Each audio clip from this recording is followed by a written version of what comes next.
At $200, a Super Nintendo setup costs twice as much as the old system. For the money, the company promises better pictures, sound, and adventure.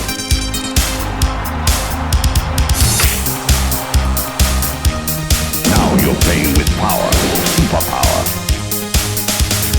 You're the king, I tell you! The king! Only for Super NES.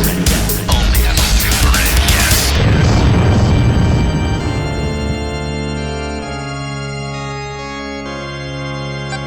You're listening to the SNES podcast with your host, Soul Blazer. Hello, this is the Super NES podcast. I am Greg, joined always by Joe. Hello. We're bringing to you this time episode number 239, which was, I believe, was Joe's pick, but this is a game I probably would have gotten around to suggesting it sooner or later eventually myself anyway, so it's cool. We're looking at the very unique and very distinctive and kind of a cult favorite game of the system. A game today they call Blackthorne, which I had never actually, which I had messed around with the PC version in the past a little bit, but never actually played the original Super NES version of the game before until now. Did you have any experience or exposure at all to this game? Any of its like migrated versions before, Joe? No, so by the time this would have been released, obviously I didn't have a Super NES. I didn't have a PC yet, and the only other platform that it came out for was the 32X, and I was not rich enough to get a 32X. So I definitely did not play it on there. That being said, as we talked about when we covered Flashback, I just, in general, I'm not a big fan of games like this. So I was never I never jumped at like Prince of Persia and whatnot. So this would have fallen into that whole category, and I would have been like, no, I don't need that. But that being said, since we've covered Flashback on this podcast, and it was as good as it was, and then going back and playing the original Prince of Persia, and as well as the other game that they made, not Flashback, but the other one, I can't think of the name of it right now, that left me more open to looking at this game, and I had seen this in a video where they were talking about like hidden gems on the Super Nintendo, and this game was brought up, and I saw it, and it was actually about the time that we were doing the Flashback episode, so it was fresh in my mind, and I saw the gameplay, and I was like, this is kind of what I'm already playing, and it looks really good, so I'll have to check it out, and I even assumed it was the same developers. I mean, I know we're going to get into it here in a second, so spoiler, but like, I was surprised to find out Blizzard made this game. And on top of that, this is the second game that they did on the Super Nintendo, because they did, Lost Vikings before this. So yeah, like, mind blown. We had to cover we've already covered Lost Viking before on the system on the podcast. So the podcast, but I'm not going to go to Blizzard too much here because you probably know who Blizzard is. But that's what I put in my notes. I was like, "This was made by Blizzard." You know those guys. But they also made the Amazing Rock and Roll Racing, which you've also covered before in the podcast. Yes, I forgot they did that. So Blizzard knew what they were doing like this point. So, as George mentioned, Blizzard developed this game. The game was published by Interplay because Terry's Blizzard and Interplay had a relationship back in those days. Yep. Interplay was primarily a computer company, as I mentioned before in past podcasts. However, they were trying to branch out and tap some of that lucrative console market that existed in the early 90s. The same way Activision, EA, and other like major computer-oriented companies were doing the same. We're doing the same time period. So, even though the game got released to Super NES originally, a PC version of the game followed very shortly after. Shortly after the same year. This came out in September 94 for Super NES. The DOS version came out 3 months later, like in December. So, the PC version is almost the same as the Super NES version. It just they made controller differences, mouse and keyboard versus like versus like, controller, the PC version took advantage of the hard drive to actually have a save and load feature, whereas the version of the game that uses like passwords, other like kind of changes you'd expect to see from a game crossing platforms like this time period. So, there were plans to do this. There were plans to port this to Genesis as well, too. But as Joe already mentioned, they decided early on in its development for the system for Genesis that this would be a great game to showcase the town's 32X, because 32X had the extra processor, the extra memory. It really would be a good game for that system.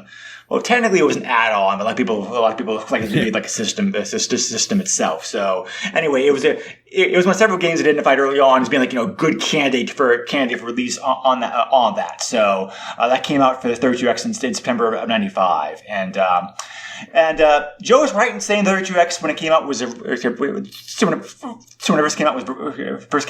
expensive. The original launch price of the 32X when it came out in November '94 was a whopping $160. Yeah, it was practically its own console, which is ridiculous. Yeah. However, the price did drop pretty rapidly after that point. Within a few months, they were selling it. They were selling the new for $99, and I remember stores actually blowing them out a couple years later in '96 for like $19.99. So yeah, as soon as you could get one for cheap. Yeah, I was gonna say as soon as they dropped the price on the 32X, that pretty much all the games that were being developed for it, anything that could be released was basically told, "Hey, you're gonna finish what you're doing, and that's it." And then anything that was anywhere remotely close to not being finished was just scrapped altogether. So pretty much, yeah. They saw the writing on the wall real quick. Right. Yeah. So I was going to actually comment about that because the 32X version of the game, I looked at it on YouTube. It is an improvement over the original game. I mean, definitely it looks better. It sounds better. Yeah. I mean, they definitely use the extra processor power to good effect. Having said that, I don't think that version of the game is fundamentally different enough to warrant buying it again if you already had the game for something else previously. I mean, there really wasn't anything like. It was a nice incentive for you to buy 32X if you wanted the game already, like I said, because Sega succeeded in that respect of saying, here's a better version of a game that already came out for this, but the game wasn't fundamentally different enough to warrant buying 32X just for that one game. And that's kind of the 32X. We could go into a whole podcast about 32X in its own issues and tribulations, but there really wasn't. The 32X really was the system looking for a problem as far as like games being developed for it and whatnot. A lot of the games that were made for it were conversions like Blackthorne. In fact, I'd argue there's really. I'd argue that there's really only like one unique must-play game that came up with the system, and that was a Spider-Man game. Probably Into Sinister Six, which is a very, very good game, but it came out so late that system nobody ever saw it, which is a shame because that's a fun game. Yeah. So did you ever try that one, Joe? I did not. Okay.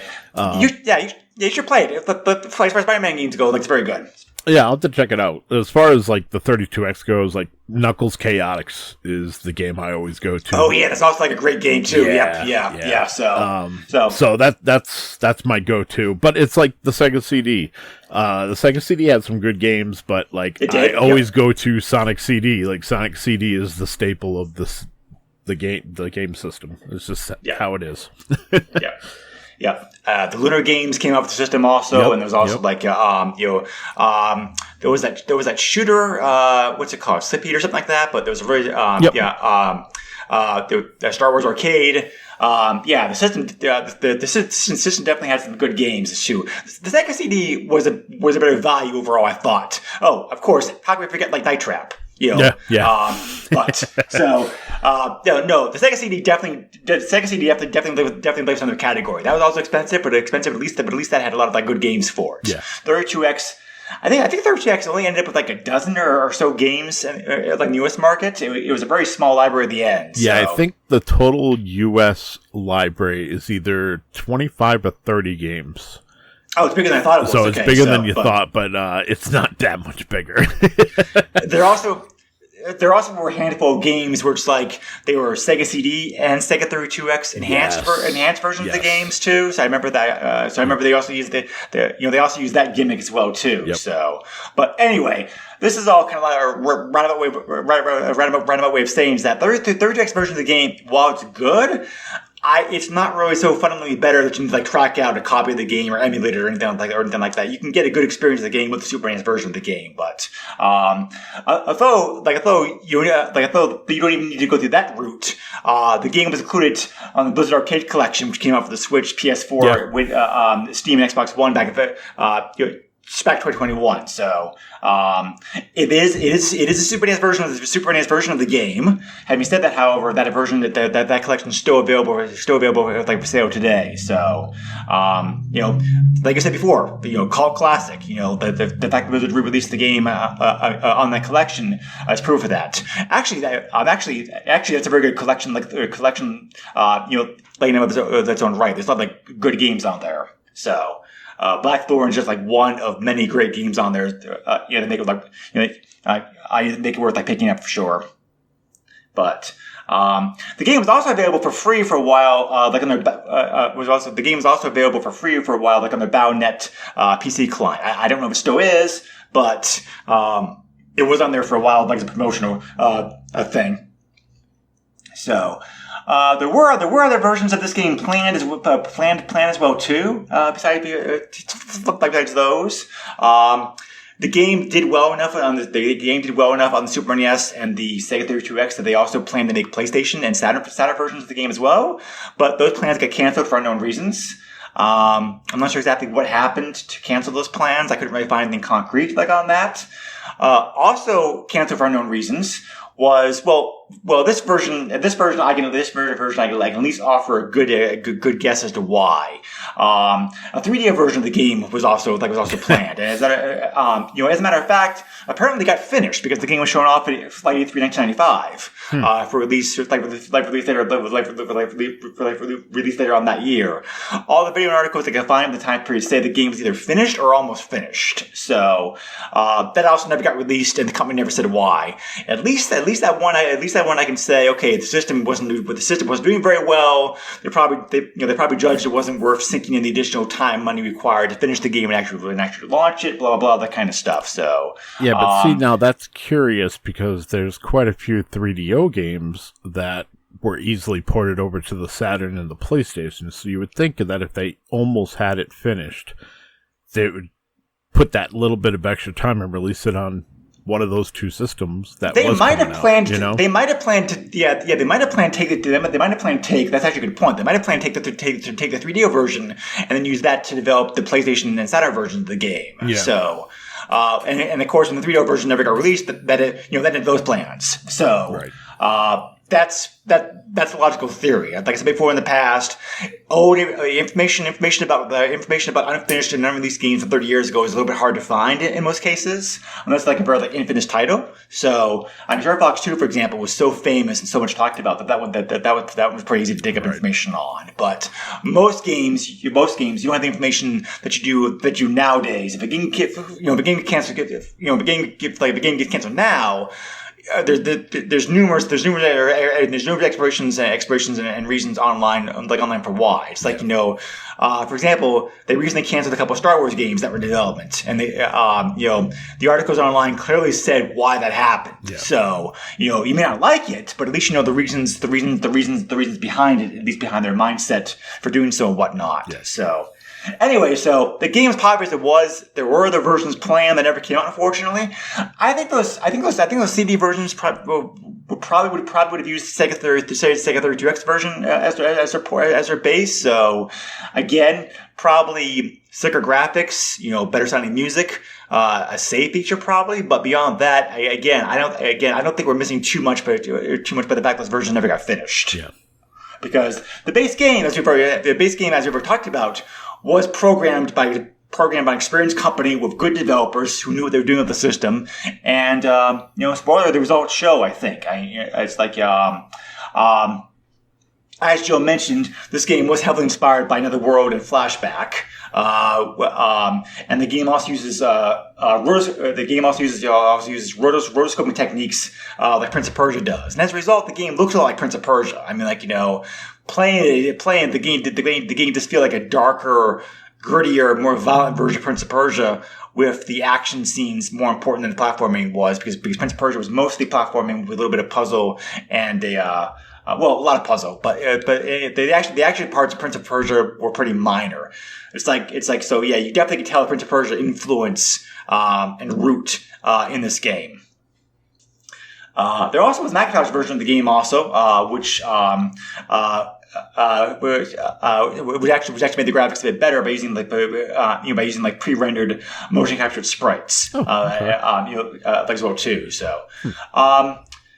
Trivia fact: the protagonist's name in this game is Kyle. That name is taken from Kyle Reese from Terminator. That makes sense because when we get into the story of this, that's 100% what I was thinking. We can get into the story like right now. The story is pretty complex, and it actually reminds me very strongly like a comic book story, and that's how it's told because it's very whimsical, very like out there, very non-logical, not confusing and twists and turns. The manual contains a full version of the story. The game does give you a brief summary of the story, like some opening cutscenes, which again are very comic book like inspired. When the game starts. Basically, in a real nutshell, like you're playing as Kyle, who thinks he's human, but he actually was descended from some people who came from another planet, which is called Tool, and he finds out that his great grandfather has staged a coup or whatever on his home planet. He needs to go back there, like say the people like kill him basically. Yeah. So yeah.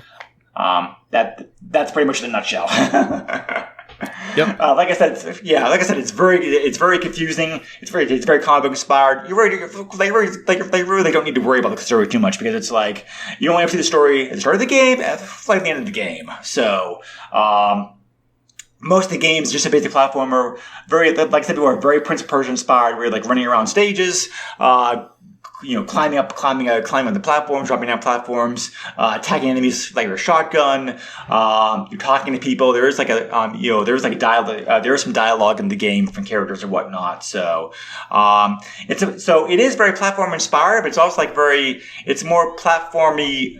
It's half platformer, half action is the best way I can describe it. It's kind of like Prince of Persia. Was a more Contra-ish game, compared to like a fantasy medieval prince breaking out of jail game that it was. So I guess it's kind of the best way to describe it. So anyway, I know platformers are not your favorite thing in the world, Joe. How did you actually like? How did you actually like or dislike the gameplay once you actually got into it? Actually, I really like this game. So I felt the controls were great, which was the first thing I noticed. Also, kudos to this game for having a practice mode. If it wasn't for the practice mode, I probably wouldn't have had such a good time. But it helps you get used to the controls. It helps you get used to the gunplay. And the game's also very forward-thinking. Like, that actually gives you like a small tutorial at the start of the game as well too. But protecting the characters that tell you, okay, right, do this by doing this, do that. Yep. Not many games. Not many games. 94 did that. Yeah, so very true.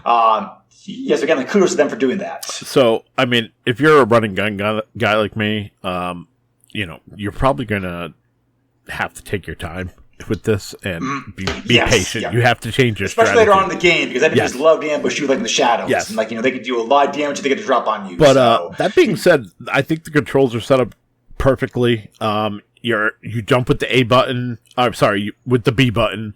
A is how you equip and unequip your gun. Y helps you run. X is to use items, and then the cool thing is you can cycle through your extra weapons that you use, your usable stuff, with the select button, which I like. I hate when they try to like make it all convoluted where you gotta like hold a button and then like hit the face buttons and do whatever else to equip stuff. I felt like gunplay was really well done. Like I said, if you're looking for a run and gun, that is not what this is. But every single facet in the level, like you can press up and hide in the shadow. Even if it doesn't look like there's cover, you can still do that, and it'll cover you from blaster fire, and then of course you can come out and shoot. There was a couple times where I mistimed it, and I thought that, I had gotten the enemy to shoot enough, and I came out, and of course he would hide, and then like I would try to kind of wait and bait him out, and then I'd end up taking a couple of hits, but ultimately killing the enemy in the end. So it takes some getting used to. It takes a lot of patience, but overall, I didn't find like the difficulty to be really up there, especially if you take your time. It's methodical, and that's the mindset you have to go into. Like almost every room I walked into, the first thing I did was press up to go into like, the cover mode.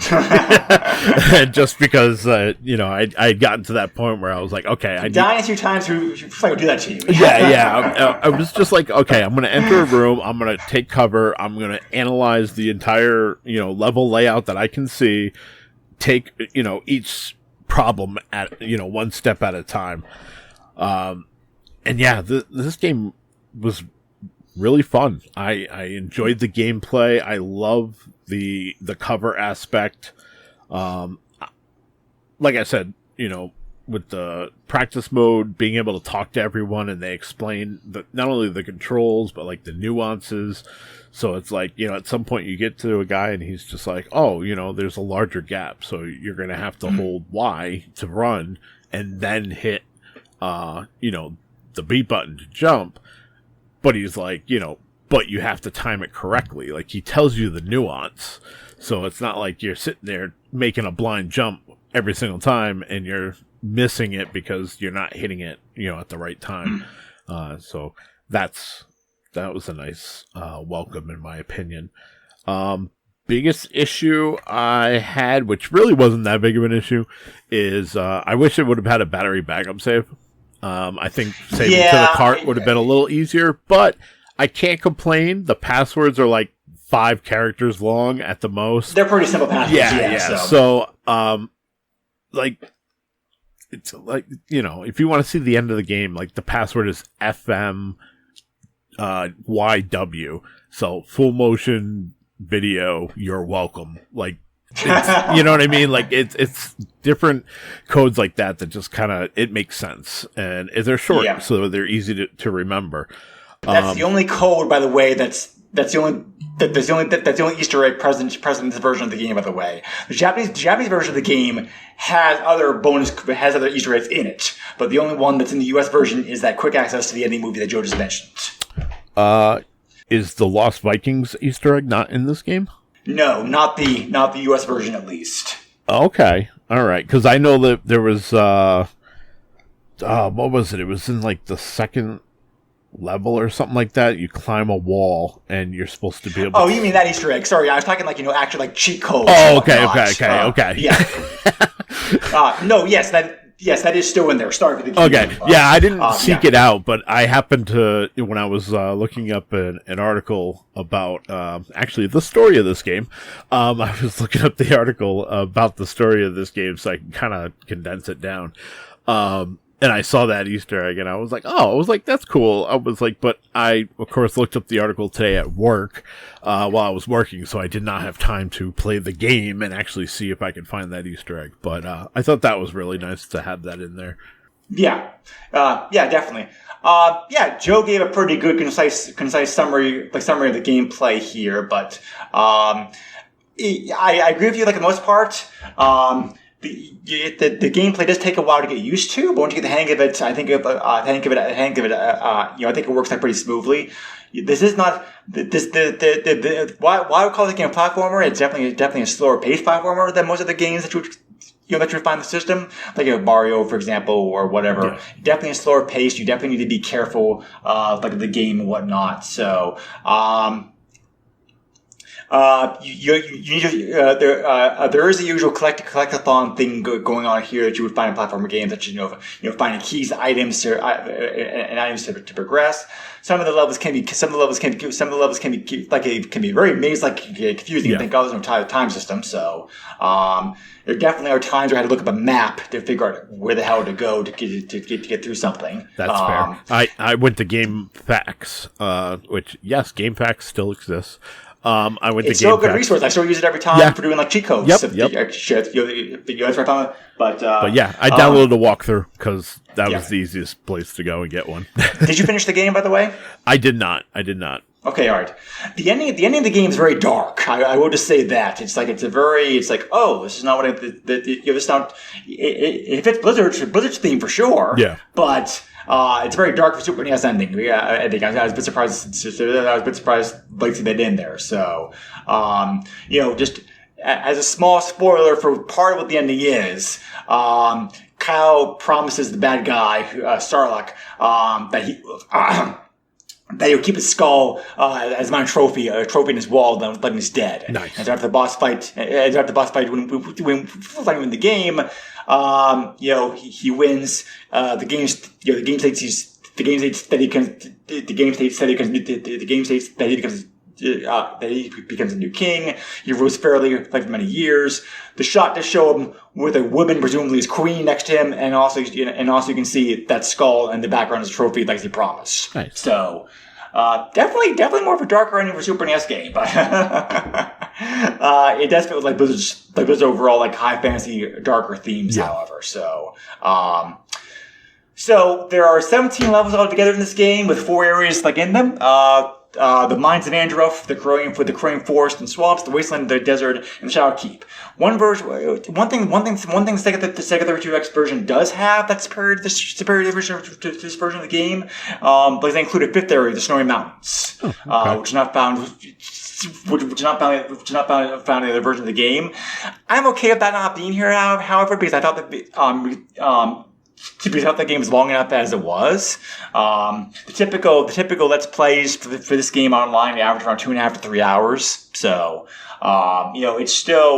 it's a beatable game in one sitting if you know what you're doing with the game, for sure. But the password system, at least, definitely encourages a longer term experience. And like Joe said, it's a pretty simple password system, all things considered. Yeah. Because 94 batteries were kind of expensive. So I understand not using it like a game like this. So it is what it is.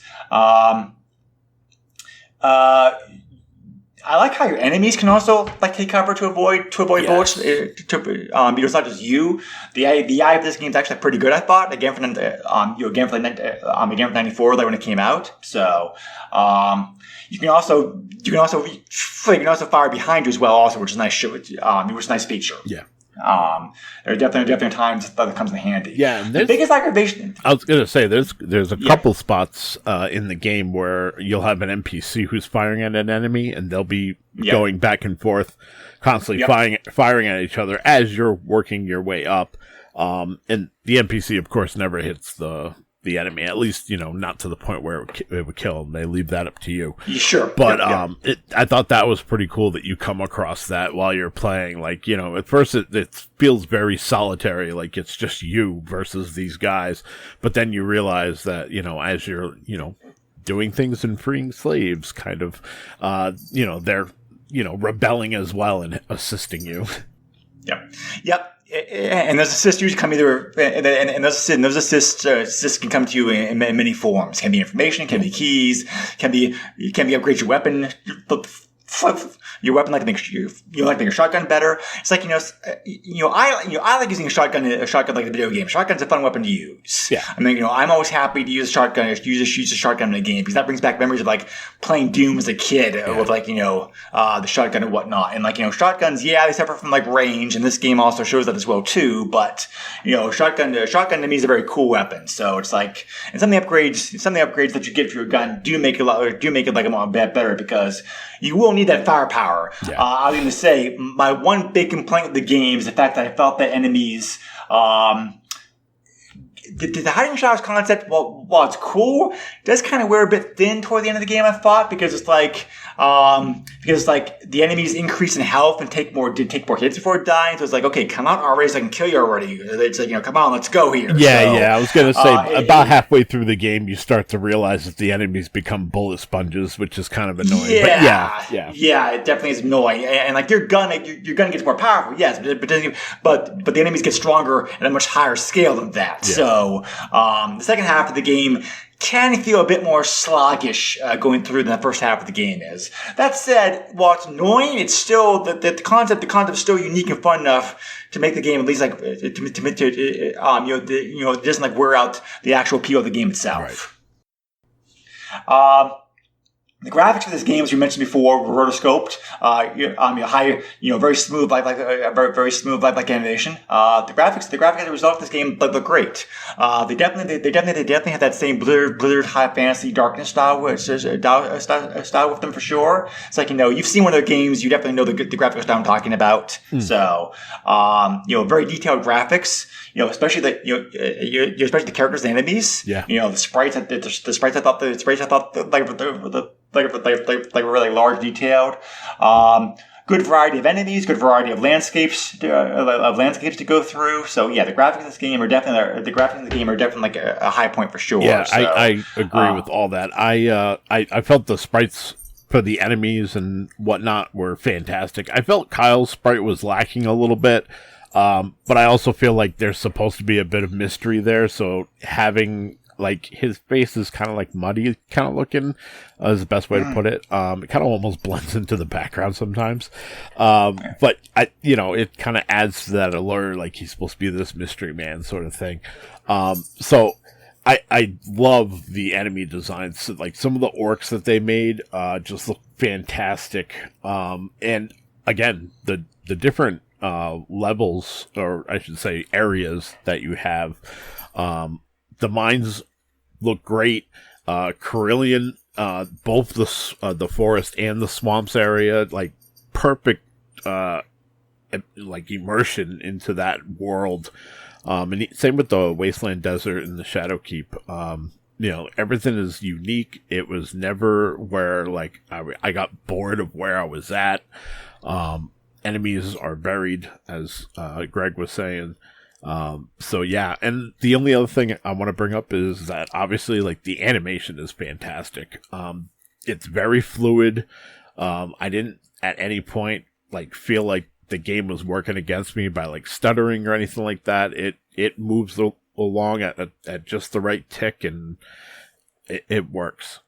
Right. So, one thing to follow up on that, and if I know like your trivia fact about the game, did you, speaking of like how it's faced, did you ever look at the cover, the box art for this? I did not. Farther up, real quick, because I want to talk about that for a second. So. Why you find that? I'll talk about I'll talk about the music. Okay. The music in this game is also great. It makes heavy use of Super NES instruments, so it definitely is very Super NES. As a matter of fact, this may be one of the most Super NES-ish soundtracks I've heard in a game. It makes heavy use about like the bass and the drums and the other instruments the Super NES sound chip does like really, really well. It's a very strong console-ish soundtrack. So some people may dislike it because of that reason, because it is so heavy on those instruments. Those instruments can't overpower some of the other instruments. So the actual song being played may not sound balanced as far as tone and quality goes. Having said that, the music of the game is great. I thought it's a very good, fast-paced, action-oriented, very fitting with the overall dark fantasy tone of the game for sure. I thought. Yeah, I thought that this game, like, the music and the sound effects fit perfectly. Man, that that theme at the beginning is very catchy. I actually really like that track. But the whole game in general, I felt the sound design was really good, all the way down to the sound effects. Like when you shoot the guys, like they're like, ooh, ooh. It sounded like the sound effects were borrowed from one of the wrestling games. I want to say WWE Royal Rumble or Raw, but yeah, it sounded like the same sort of thing when you hit someone in that game. But yeah, it's satisfying. Like it feels like your bullets are having impact, and it really just engages you even more into the game. By the way, I have that box art pulled up. So a couple points. Points. One, you can see Kyle's face like pretty clearly here. Yes, Second, that may look familiar to you. That cover art, the cover art was actually done that cover art was actually like drawn by Jim Lee. That's why the art looks familiar, because I was like, he's jacked on this cover, for one. Yes, he is. And two, like, he kind of looks Native American-ish. But also I was like, he kind of looks like the recent Superman that Jim Lee was drawing, and now it makes sense. Like the jawlines, he has a very distinct style, and yes, he does. It's That's really that jawline that like every hero has the same jawline. Because when he used to draw Wolverine, he looked like Blackthorne. And he did a great job with the enemies on the front cover as well. Even those guys look awesome. So obviously the box art was done after the game was made. Yeah. But they wanted to this really doesn't tie into the game too much as far as the graphics and whatnot. However, I mentioned it because it is a very cool looking impressive box art. It's like whenever you get famous comic book artist willing to doing work for you, it's usually usually comes out very well. Yeah. So, as we mentioned before, the game got high marks when it came out. The game still gets high marks today. AGM gave the Game of the Month award when it came out. Praising it, for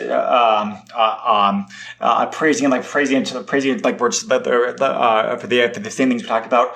Well, one thing they mentioned, and we really haven't talked about this too much for anybody who's who's not played this game. I think we've given this impression already, but let me make sure I'm totally absolutely saying this. This game is very dark in tone, not only with the graphical style and the overall theming of it, but also dark in its overall theming and messaging. Way more so than you might expect to find on a Nintendo game of the time period. Because one thing, for example, you can do is after you interrogate your prisoners, you actually get information from them. You actually have the ability to kill them. Yeah. So that is Super NES game. I'm like, whoa! It's like either tend to miss this, or they got paid a lot of money to look the other way or something. Because it's like that's very for 1994 for a Nintendo console to do that. It's like okay, that's surprising. Yeah. But so it's a very, very dark, gritty game. Definitely one of the most darkish games for the system for sure. It's like you see this a lot more common the Genesis systems, because Sega was more reliant on games like that on their platform. This made the most Genesis-ish theme game on the system that I could think about, if that makes sense. Yep. But GamePro actually said a very similar thing, like their review of the game. They called it Flashback with an Attitude, which also I'm actually kind of curious if the reason why Nintendo let this go for being as dark as it is if it's because of the backlash from them censoring Mortal Kombat. And then, of course, after that... Mortal Kombat was 93, right? Right. And so they did correct that with Mortal Kombat 2, as we discussed, when we covered that game. Like, they let the blood in and they let everything else happen. So I wonder if this was, kind of one of the first examples of, after Mortal Kombat, where they were like, okay, maybe we need to let these darker games happen, without us stepping in. Could be, yeah. Right. Nintendo Power actually actually covered the game as well too. As a matter of fact, speaking of Nintendo, they gave it very high marks as well. They talked about the animation, sound quality, like all being excellent. The play control was very good, as we already mentioned and whatnot. The only complaint they had at the game was the overall gameplay was a bit slow. Which, yes, the overall gameplay is a bit slow for sure. We already mentioned that. So that's a fair critique. Yeah. So, GameSpot gave it 7 out of 10. IGN gave it 7.5 out of 10. Just like generally high marks all around. And and the game's still very much loved today. There are several top 100 Super NES game lists which this game is part of. So like I said, this game definitely. It was always popular, so I don't want to call it like a cult favorite, but it definitely has kept its popularity pretty well over the years, all things considered. So I was very glad to see that Blizzard re-released the game as part of their collection like several years ago, because this is definitely a game that deserves to be played. If you're a fan of Blizzard games, if you're a fan of more slower action-paced platformer games, by all means check this game out. This game's still fun to play with, and and I assume I don't have the collection myself, but I assume the collection does include save states because most modern collections do. So a save state would allow you to overcome the password issue at least. So yeah, and I'm going to safely say that there probably is a save state. I'm sure there is. Yeah. So this is definitely a fun game. It's kind of a shame if it's kind of a shame that nothing else is done with this, because I think it was they seem to be room here for like a sequel, like a follow up, but nothing else was ever done with it. Yeah, you would think that with the popularity of it, not only on the Super Nintendo but also on DOS, that they would have at least thought about a sequel. But you know what? Like, in all fairness. This was 94. It's 95, 96 when Diablo hits, and Diablo takes off and makes Blizzard a household name. So, well, actually, it's funny you mention that because the next actual game that came out, because Blackthorne, as I mentioned before, came out in September of 94. 2 months later, in November, the first Warcraft game came out. Oh, there you go. So Blizzard obviously had their attention focused on other things at that point. Yeah, so, and that's what I was going to say about the PlayStation and Saturn versions, because like at that point, especially mid '90s, like they're cooking in the computer space. Like at that point, like why are you even thinking about consoles? Well, they didn't give up on consoles. Consoles. I mentioned that there were other games came out for consoles after that point. True, but if you've ever played Warcraft 2 on the Saturn, you know that it wasn't a good conversion. Well, they came out with. I never played. For example, I never played this game, so I don't know how good or bad it is. They came with Blizzard's next console game with Super NES and Genesis was Justice League Task Force, which was horrible. And then Lost Vikings 2 came out. Lost Vikings 2 came out with Super NES, like one of the things, like 97. So there were a couple other Super NES games after this point, but you're right. I think they're up shifted toward the Warcraft games, and then Diablo came out in 97. StarCraft came out in 98. By that point, they obviously were focusing. They obviously were focusing upon their bread and butter franchises. Yep. At that point, so it's unfortunate, but I think it's just for probably just a victim of bad timing. It's if the game had been made by the company focused only on console games, I think it's probably fair to say that the sequel for all would come out, but they were their original console focus shifted pretty rapidly to computer only in the years after this. So anyway, Blackthorne, definitely a fun game. It's I I don't love the game because I'm not really like a huge fan of platformers now as an adult. I think if I played this when it first came out 30 years ago, I definitely would enjoy the game a lot. But like I said, the game still holds up pretty well today and still like pretty fun to play if you enjoy Blizzard games. If you enjoy like more slower platform games, like like I'm saying, if you enjoy games like Prince of Persia, if you enjoy games like Another World, and you want more action in those games, this is like a great this is like a great game to look at as far as that goes. Yeah, I highly recommend this game. I enjoyed it more than I thought I would, and I highly recommend it. I highly recommend it. Do I think it's a hidden gem? No, I don't think it's a hidden gem, but it deserves the high praise that it gets, and it's definitely an easy recommendation for sure. Right. So I agree with you. It's not a hidden gem because the game always so well, and it's always so well, and it's so popular today as it was back then. Hence it being included like it was like top 100 best games on the system lists, but it definitely probably deserves more attention than what the game gets. At least with the collection, you have easy legal way to play it these days as well too. So. Because the eBay pricing for this game can be kind of expensive for this game, which we'll get into here in a moment. But the Japanese version of the game, as I mentioned before, did come with several additional cheat codes. Why they're only in that version of the game, I don't know. Maybe they felt Japanese gamers were not particularly good at games like this and wanted to give us some extra help. It was like, there are better certain kinds of games than we are.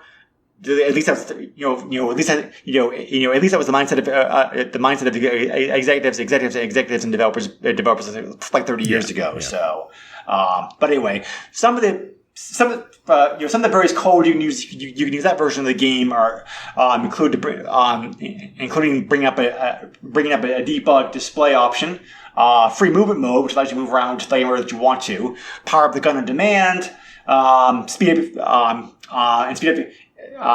the moving of a character. So, having said that, if you want help with the game, the Japanese version of the game may be worth playing because the extra cheat codes and whatnot that the game gives you. So, eBay pricing is kind of expensive for this game, but not too bad. It's like cart-only prices range quite wildly, and I think at the cheap end, the lower end is not that bad. I think considering it is a popular game, I'm not shocked to see the pricing as what it is. CIB copies of this game, however, like where it gets nuts. Those definitely more expensive to get if you want to have a nice complete copy of this game like for your collection. So. This is a fairly common game on eBay, which also goes to show how popular the game was. 78 copies of the game were listed on eBay at the time we do research. 64 copies of the game had recently sold. These prices include shipping for North American copies only. Like I said before, wide variance in cart-only prices. As far as I can tell, these all appear to be official legal copies of the game. I didn't see any repos out there, so. The cart-only prices of this game range from $18 to on the low end to $67 on the high end. Okay. So it's more commonly found at the higher end. However, there were a few examples of the game being sold for those cheaper prices that I mentioned before. So if you're patient, you can definitely get the game, considerable deal. But even $40, $50, $60, this game may be worth that much money. So, if you want to play the original version of the game, as I said before, I think that a modern gamer, you're better off picking up the Blizzard collection, play it. But I think that price is fair for this game, considering how good it is. It's definitely cheaper than 32X version of this game, which did not sell as well, and that version of the game is much more expensive. So.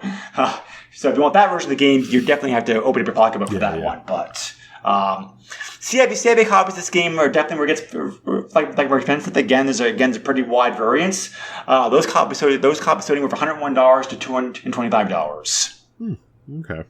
So, Yeah, not too bad for pricing, all things considered. I expected to see higher pricing. I did see higher pricing. So, and I'm actually curious. Give me one quick look. I'm just going to pull this up real quick on Amazon to see what the current version. To actually confirm that the collection's still being sold. Any final thoughts that you want to say about this game, Joe? No, I think we pretty much covered it all, and we've already told them that they need to play the game, so. Right. But, yeah, the Blizzard Legacy Collection, it's called the Arcade Collection, maybe? Yeah, I'm not. I already closed that page, unfortunately, because I wasn't because I wasn't thinking about it. But but yeah, I'm sure it's still available for sale out there somewhere because it only came out in 2021. So, but anyway, as always, we appreciate you giving us a few minutes of your time out there. If you have any questions, feedback, suggestions, whatever, please feel free to leave them for us on our Facebook page. Or you can also send me an email directly to the SNES podcast at yahoo.com. Joe, if somebody wants to reach you, how can they do so? You can find me on X. Also, I have a very public Facebook, but be warned, not family friendly. I also do a podcast called the Radical Retro Roundup. We have our special, well, it's not special, it's the most recent episode on,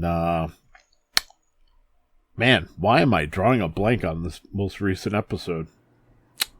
Yeah, we did something on some episode.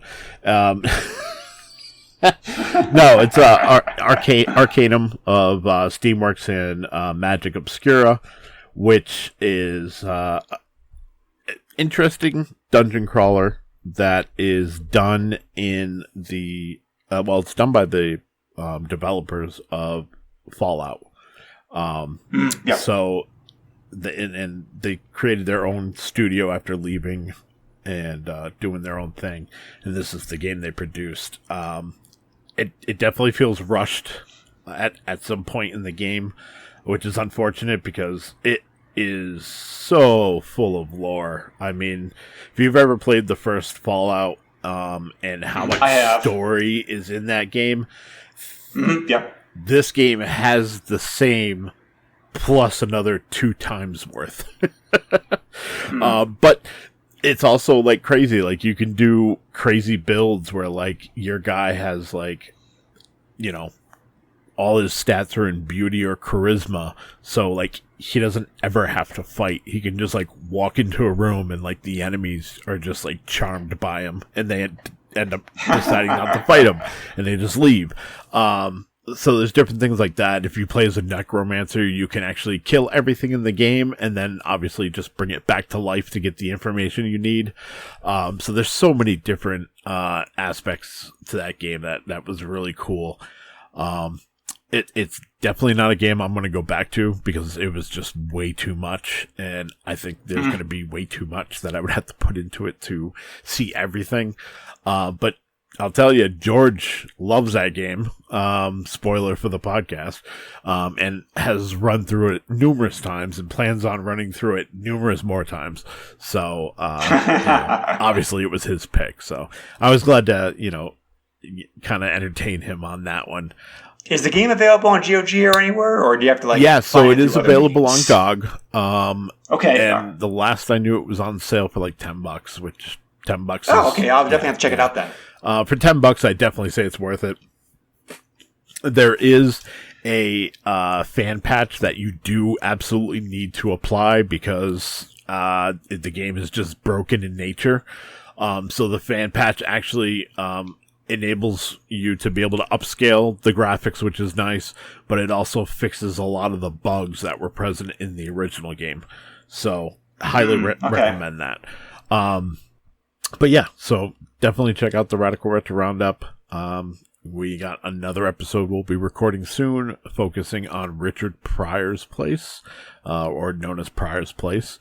Yes, Richard Pryor did a Saturday morning kids show all about why you shouldn't be bullying people, and it was very much Sesame Street, but with Richard Pryor.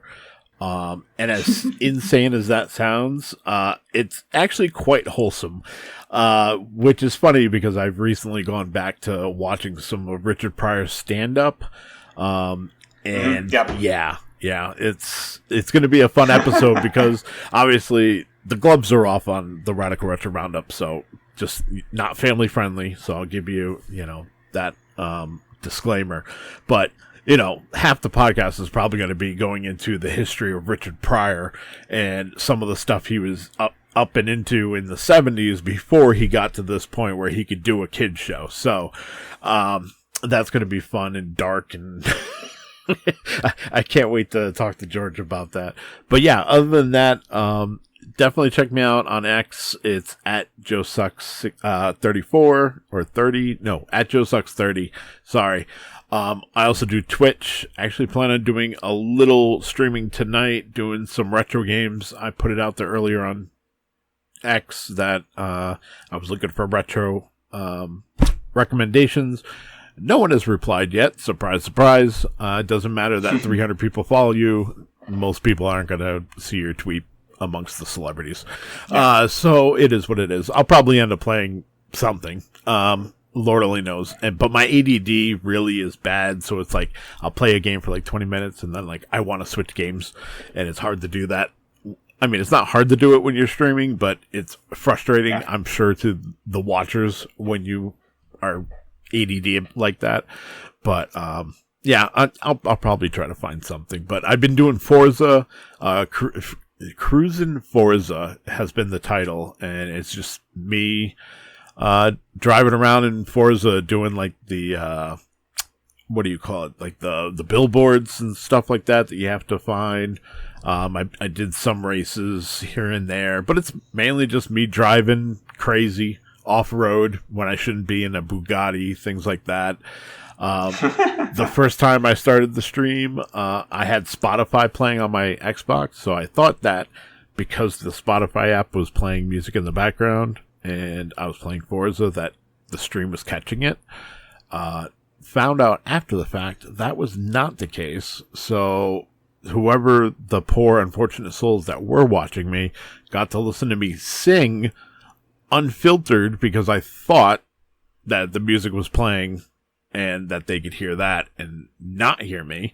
So yeah, but I'll end up doing something today. It's definitely not going to be Forza. I've had enough car driving. I think I did because we, because of the car situation, we didn't end up recording. I think I ended up streaming for almost 4 hours and didn't even realize it. And I was just like, wow. It's like the most I've actually done. But I was in a groove and I had the music going and I thought people were grooving with me. Like I'm sitting there giving history about the tracks that are playing, thinking that they can hear the music and all this other stuff. And nope, nobody can hear a damn thing. Yeah, that's pretty cool. Speaking about GOG, I recently just found out, and I'll just mention this here, real quick here at the end, because I think most folks don't know about this. GOG actually has a Twitch channel. Where they employ a team. They employ a team of 20-something gamers to stream under the. They stream under the GOG banner, but they stream whatever games on sale on GOG that day is what they like the games are playing on stream. So you can take a look on there to see, okay, what's on sale today. Take a look at the game actually being played and be like, okay, do I want to buy it or not? So it's very low key. I don't know how long that they've been doing this, but yeah, definitely something. The tie-in between what's on sale and actually and what they're doing and what they're doing and what they're doing with their team on Twitch is pretty cool. So that is cool. But anyway. Anyway, we always appreciate you listening to the podcast, giving us a few minutes of your day. Next time, we're covering one of my favorite games. Well, it's a franchise that's a favorite of mine. which another game I had to kind of bribe Joe into if like to be willing to cover on the podcast. The original Front Mission, which was a Super Famicom game only, and is now bloomed into a much bigger franchise. Still active. There was a game that came out recently in the franchise last year, I want to say. So by Square Enix. So we're going to be looking at the games. We're going to be looking at the game that started it all. The next episode of the podcast. So stay tuned for that. As always, thank you very much for listening to the podcast. Stay safe, everybody. Be well. Catch you again next time. Later. Bye. Nintendo controls 80% of the video market. But no matter how you play the game, or which game you play, things definitely have come a long way since Pac-Man.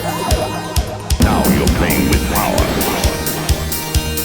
Super power.